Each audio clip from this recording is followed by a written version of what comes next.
So when it comes to protein, you've probably heard you need about 1 gram per pound of body weight in order to build muscle, lose fat, and go through the process of body recomposition. And that is what you need to do if you're skinny fat and you want to lose your belly fat. So this video, I want to discuss protein a bit more, why it's so important, and whether you actually need that much.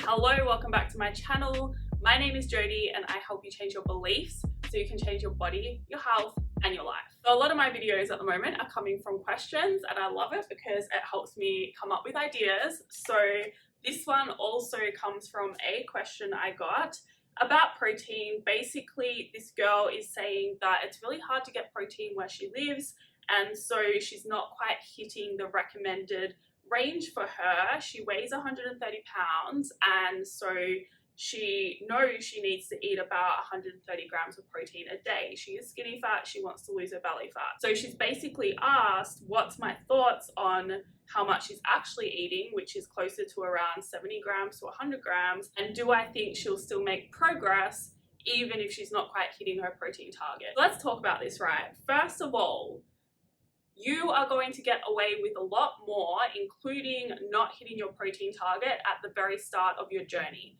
But as you get more advanced or even intermediate, as you start noticing progress dropping off, that is when protein is going to become more important, especially in the skinny fat case. Like if you have any goal to build muscle whatsoever, whether you're skinny fat or not, but if you are skinny fat, that's what you really need to focus on in order to lose your belly fat and get that toned tight body. Protein is the building block for muscle tissue, right? But your body needs protein for other things as well. So that is why you actually need to eat more and not just eat whatever you feel like eating. If you look at people's diets overall these days, people aren't even getting enough protein for their general health, let alone to do extra things like building muscle tissue. And the thing with protein as well, like calories you can kind of cycle throughout the week and it doesn't make as big of a difference. But when it comes to protein, you actually need to be supplying your body with protein frequently throughout the day rather than just building it up. Like just say you have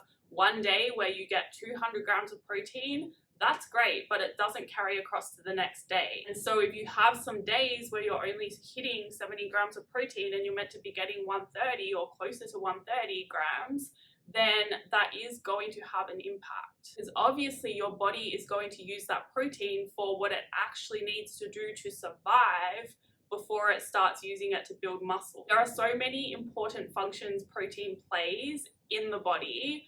And so if you're not getting enough, not only are you not going to have the building blocks to build new muscle, but if you don't have enough for your daily functions, then your body will take protein from your muscle and you will lose muscle. Now, another reason protein is super important to be hitting that number is it comes down to fat loss, right? If you are eating enough protein, that is going to support fat loss because protein has a higher thermic effect of food. So it is different to be eating a lot of your calories from protein versus a lot of your calories from fat. And obviously not all of your calories have to come from protein for this, but it does make a small difference, especially as you get more advanced. So this person also says that she's a month in and she's noticed muscle definition on her arms and back seem to be going down. Now, I would be wondering how you're judging this exactly. I wouldn't go by how you're feeling or even how you're seeing yourself in the mirror, because it's crazy how our brains work. And by you just thinking that you're not getting enough protein, you might be seeing that in the mirror in your body and like making up this story in your head and looking for evidence of that when it's not really true. So what I would be looking at instead is your strength still going up in the gym? That is probably the most important indicator of progress if you are skinny fat. So that is what you need to focus on. If your strength is still going up in the gym, then it's very unlikely you're losing muscle, and it's very likely that you're still making progress regardless of the fact you're not quite hitting protein at the moment. So you don't do your best. I know your circumstances are hard because you're living on an island and it's hard to get protein. Keep doing your best to hit that 100 gram mark at least, and don't stress if you can't. Like, stress is actually going to make things worse. Keep doing your best, keep aiming to get stronger.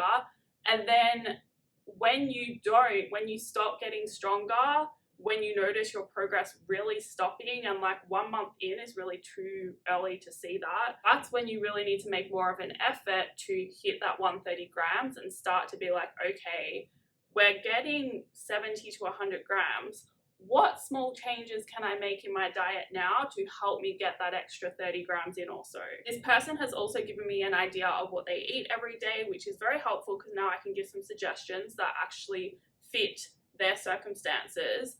And the easiest way to increase protein is to really just increase the serving size of where you're already getting it from. So this person eats a lot of eggs, egg whites as well, chicken breast. So you can literally just, I would start there, increase that portion of chicken breast that you're eating. Something else that might help is this person eats rice with the chicken breast. If you change the rice to pasta, if that is available where you live, then pasta actually has more protein in it than rice. It's not completely protein, it's carbs as well, but that will help bump it up a little bit.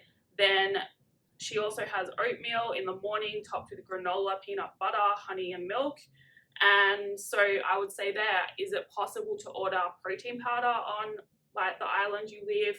You could add some protein powder to that to help. If that's not possible to get, then you could also add Greek yogurt to the oatmeal, and Greek yogurt has a decent amount of protein in it. Or instead of your snacks, which are dates and peanut butter and like pretty much no protein, could you have a protein shake instead? Can you get protein bars? Could you have Greek yogurt with some like honey or whatever mixed in to flavor it? That's going to help increase your protein as well. Now, something else they've said is I have my main carb at lunch and I don't eat any carbs for dinner. That's not necessary. Like, I would definitely be eating some carbs for dinner, especially if you want to sleep well, and especially if you want to wake up the next morning with energy, especially if you train in the morning. Like, there's nothing wrong with eating carbs at dinner, and it's not going to help you lose your belly fat by not eating carbs with dinner. To me, all of this sounds like, honestly, you're not eating enough food, but that's just my opinion based on what I can see here. Obviously, I'm not looking at your portion sizes and all of that, which does make a difference. But yeah, so you do need to work on getting protein. Like, I know you probably want to hear, oh, it doesn't matter, like, you're doing great, so just keep going. Like, yes, you're doing great by paying attention and asking these questions and doing your best with your circumstances, but I think there are some improvements that you can definitely make, and I'm always going to tell the truth. Like, protein does matter. There is a reason why pretty much every coach out there will tell you that, yes, you want to be aiming for 1 gram per pound of body weight. And I say that in a kind way and a gentle way, like, you are doing well, so keep going, just keep aiming to do your best, keep aiming to get that protein to around 100 grams per day, if not 130 some days. That would be amazing. And keep aiming for those small improvements, right? Like, this is what we need to do. Look at what we're doing, observe our data, and then how can we improve day by day, week by week, and focus on that. Now, one last thing I want to say, sorry, this video is a bit jumpy around everywhere, but I just realized this. Do you think I'll ever lose belly fat even with that much protein? Yes, you can definitely lose your belly fat even without that much protein, but are you going to be tight and toned, or are you just going to be smaller? That's the difference. If you want to be tight and toned, then you need to eat protein, you need to weight train, you need to make sure you're getting stronger week by week, and you need to do this consistently for a long time. That is all for this video. Thank you for watching. If you liked it, please like it. If you'd like to see more, please subscribe. If you have any questions, feel free to leave a comment or send me an email, and I will see you in the next video.